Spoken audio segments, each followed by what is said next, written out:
Number 13, determine whether the data set could represent a quadratic function and explain. Let's take a look here. So in order to determine whether it's linear, quadratic, or cubic, we got to look at first, second, third, etc. differences.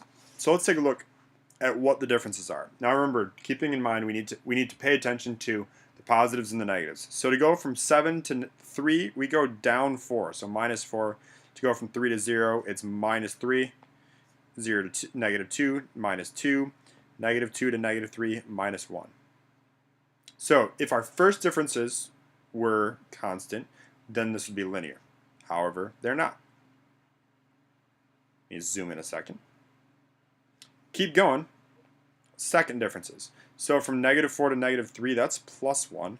From negative 3 to negative 2, that's also, plus 1.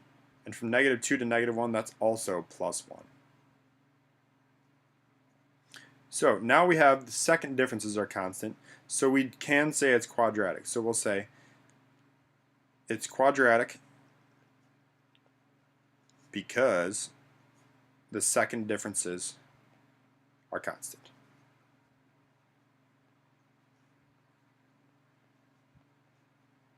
So again, if the first differences were constant, it'd be linear. If the second differences were constant, it'd be quadratic, which it is.